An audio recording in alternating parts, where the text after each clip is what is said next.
Welcome students, read के English grammar के आपके लेवल 1 एंड लेवल 2 में जो हमने अब तक जो भी टॉपिक्स पढ़े हैं उनके हमने आपके थोड़े से सेंटेंस प्रैक्टिस के लिए लिए हैं, टेस्ट के लिए, ताकि आपका मूल्यांकन हो सके, आपको पता लगे आपको कितना समझ में आया। और अगर कहीं कोई कमी नज़र आती है तो आप उन वीडियोज़ को वापस देखें, क्योंकि एक एक अंक से आदमी को लाखों बच्चों के पीछे चला जाता है और आगे हो जाता है। तो हर क्वेश्चन मोस्ट इंपॉर्टेंट होता है हर स्टूडेंट के लिए। आइए देखते हैं पहला question. Suresh is blank space weak and blank space walk. अब यहाँ पर आपके दो ब्लैंक स्पेस दिए हुए हैं, चार ऑप्शन आपको दिए हुए हैं, आपको टाइम दिया जाता है कुछ सेकंड्स का। आप अपना आंसर इन चारों ऑप्शन में से चूज कर लीजिए और आप अपने पास लिख लीजिए, ताकि जब मैं आंसर बताऊं तो आपका स्कोर कितना रहा ये मैच हो सके। आपके सामने चार ऑप्शन हैं और इसका सही जवाब शायद आपने सोच लिया होगा, और अगर नहीं सोचा है तो आप यहां पर समझिए सुरेश इज वीक और वॉक। ये तो सुरेश क्या है, कमजोर है, और वॉक का मतलब चलना फिरना, सब जानते हैं। अब यहां पर हम देखते हैं सुरेश इज टू वीक, इतना कमजोर है, और ये टू है, ये कहाँ जाता है, फर्स्ट फॉर्म के पास जाता है, यानी कि ये पक्का है कि टू के बाद में हमेशा फर्स्ट फॉर्म आएगी, और यहाँ पर फर्स्ट फॉर्म दी हुई है टू, लेकिन ये टू नेगेटिव सेंस में ले जा रहा है इस वाक्य को। ध्यान से समझे, सुरेश इतना कमजोर है कि वो चल नहीं सकता है, इसलिए इसका आंसर तो वैसे यहाँ पर ए आएगा। लेकिन ये तीन ऑप्शन आंसर क्यों नहीं है ये मैं क्लियर कर देता हूं। ये इसलिए नहीं है, Suresh is so week, Suresh इतना कमजोर है डेट की। अब इसके बाद में फिर कैन नॉट वॉक आता। ध्यान से समझे, नेगेटिव के लिए ये टू तो अपने आप में ही नेगेटिव बना रहा है, लेकिन ये डेट आएगा तो यहां पर Suresh is so weak that he can not walk, यूं आता। बोथ एंड, अब बोथ एंड के लिए तो एक ही व्यक्ति की दो विशेषताएं होती। सुरेश इज वीक तो यहां आता सुरेश इज बोथ वीक, फिर आता एंड, और वीक के साथ और भी अगर उसमें कोई कमी होती, वीक के अलावा वो क्या है, पतला है, थिन है, जो भी होता तो होता। एक ही व्यक्ति की दो विशेषताएं होती। और आयदर और, अब आयदर और में दो ऑप्शन दिए जाते हैं, या तो या। सुरेश या तो कमजोर है या फिर कोई स्ट्रोंग है, ऐसा आता दो ऑप्शन। अब यहाँ तो चल नहीं सकता, वर्ब आ रही है तो ये भी नहीं आएगा, इसलिए यहाँ पर ऑप्शन ए आएगा आपका। नंबर 2, ही मेड ऑल एफर्ट्स, उसने सारे प्रयास कर लिए। He couldn't get the job, लेकिन उसे अपना जॉब प्राप्त नहीं हुआ। अब यहां पर आपके चार ऑप्शन दिए हुए हैं, सो, दस, बिकॉज, येट। इनमें से एक ऑप्शन का आपको चुनाव करना है जो आपका बिल्कुल सटीक यहां पर सेंटेंस के सेंस के हिसाब से लग रहा हो, और आप अपना आंसर तुरंत लिख लीजिए। कुछ ही सेकंड्स का आपको समय, इतना ही समय आपको एग्जाम में मिलता है। ही made all efforts, he couldn't get the job. अब इसका जो आपके सही आंसर आएगा, और वो आंसर आप देखिए, आंसर मैच करके, उसने सभी प्रयास कर लिए, सो लगा के देखते हैं यहाँ पर, इसलिए उसे नौकरी नहीं मिली। सारे प्रयास कर लिए इसलिए नौकरी नहीं मिली। यूं होता है कि उसने प्रयास नहीं किए इसलिए नौकरी नहीं मिली, तो ये तो बिल्कुल नहीं आएगा। B, he made all efforts, उसने सभी प्रयास कर लिए, 10 का मतलब होता है इस प्रकार उसे नौकरी नहीं मिली। सभी प्रयास कर लिए इस प्रकार नौकरी नहीं मिली, ये भी नहीं आएगा। ही मेड ऑल एफर्ट्स, उसने सभी प्रयास कर लिए, बिकॉज, क्योंकि उसे नौकरी नहीं मिली। येट, येट यानी फिर भी। ही मेड ऑल एफर्ट्स येट, फिर भी उसे उसकी जॉब प्राप्त नहीं हुई। Question number 3, he is very wealthy, वो बहुत अमीर है। ही इज माइजर, माइजर यानी दुखी। अब यहां पर हम देखते हैं बट, लेकिन, अब शुरू में बट लगाया, लेकिन वह अमीर है। अब आप अपना ऑप्शन देखिए क्या बता रहा है, आप अपना ऑप्शन लिख लीजिए, फिर मैं इसका आंसर बता रहा हूं। But he is very wealthy, लेकिन वो बहुत अमीर है, वह दुखी है, बिल्कुल मैच नहीं कर रहा है।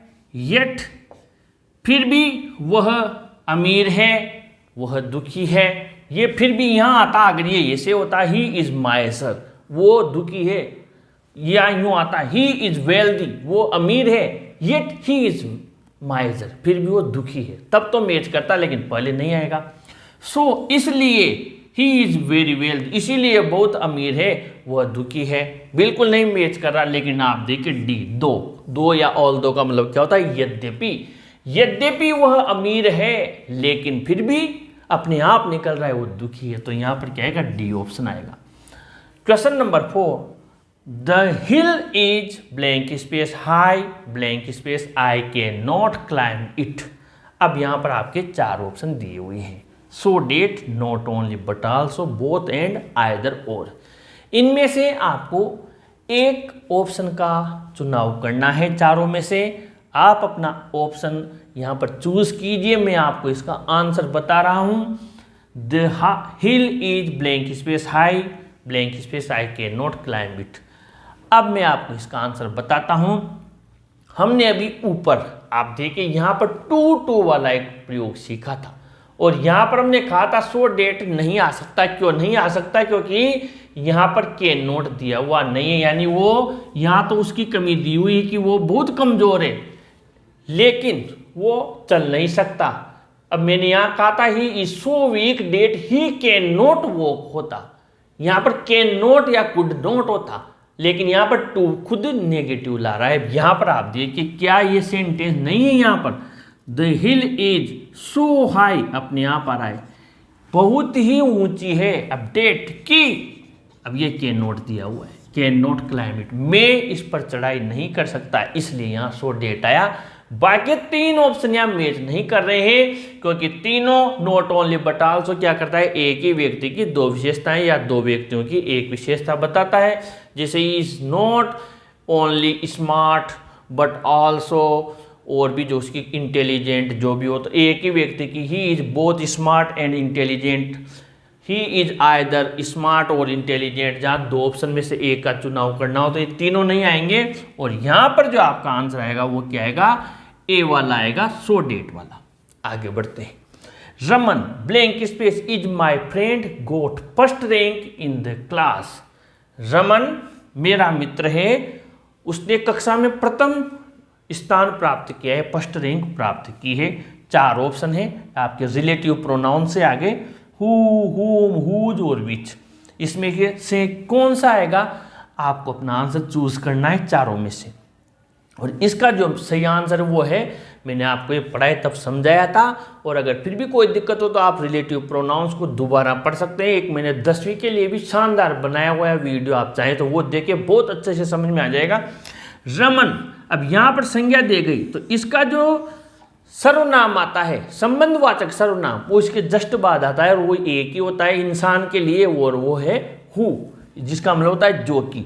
रमन हु, जो कि, इज माई बेस्ट फ्रेंड, मेरा घनिष्ठ मित्र है, या इज माई फ्रेंड मेरा मित्र है, got first rank in the class. इसलिए इंसान के साथ में तुरंत बाद जब यहाँ पर आपके ब्लैंक स्पेस आता है, तो उसका संबंधवाचक सर्वनाम हमेशा हु आता है, क्योंकि ये इससे डायरेक्ट संबंध बता रहा है। रमन कौन, ये हु वही तो है जो मेरा मित्र है, इसलिए यहाँ पर हु आएगा।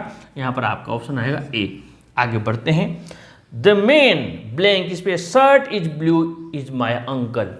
4 ऑप्शन दिए हुए हैं, हुम, हु, हुज, विच। एक का आपको चुनाव करना है। वो व्यक्ति शर्ट नीली है, मेरे अंकल हैं। अब आपको पता है मैंने पढ़ाया था, तब अधिकार और संबंध बताने के लिए एक रिलेटिव प्रोनाउन मैंने आपको बताया था, और वो था हुज, जो अधिकार या संबंध बताता है। तो द मेन, वो व्यक्ति जिनकी शर्ट, जिसका या जिसकी शर्ट क्या है, नीली है, मेरे अंकल हैं। इसलिए यहां पर आपका ऑप्शन आएगा सी। आगे बढ़ते हैं। इट वॉज मिडनाइट, ये मध्य रात्रि का समय था। The thief entered the house, जब चोर घर में घुस आया था, वो मध्य रात्रि का समय था। अब आपके सामने 4 ऑप्शन है, विच, वेयर, व्हाट और व्हेन। इसमें से आपको एक का चुनाव करना है कि इन चारों में से क्या आएगा, और आपने अपना आंसर सोच लिया होगा जरूर से, इन चारों में से क्या आएगा। और मैंने आपको पढ़ाया तब बताया था कि टाइम के लिए एक ही वर्ड होता है। जब हम टाइम के लिए पूछते हैं तो प्रश्न भी वेन से पूछते हैं, और जब टाइम को जब रिलेटिव प्रोनाउन में काम में लेते हैं, तो जब क्वेश्चन में पूछते हैं तो कब होता है, लेकिन जब रिलेटिव प्रोनाउन में काम में लेते हैं उसका मतलब होता है जब। ये सा मध्य रात्रि के समय था जब, यहां पर अपने आप वेन आएगा, when the thief entered the house, जब चोर घर में आया था, तो वेन आएगा, इसलिए इसका ऑप्शन आएगा डी। तो इस प्रकार हम कंटिन्यू प्रैक्टिस आप लोगों के लिए करवाते रहेंगे, लेकिन फिर भी अगर आपको इनमें कोई दिक्कत आती है तो आप कमेंट बॉक्स में लिखें। इसके जो हमने वीडियोज बनाए हुए हैं उन्हें बार बार देखें। कंटिन्यू रीड की तैयारी इसी चैनल पर आपके साथ एग्जाम तक बरकरार रहेगी। आप चैनल के साथ बने रहें, वीडियो को ज़्यादा से ज़्यादा लाइक शेयर करें और अपने चैनल को भी ज़रूर सब्सक्राइब करें स्टूडेंट्स। Thank you.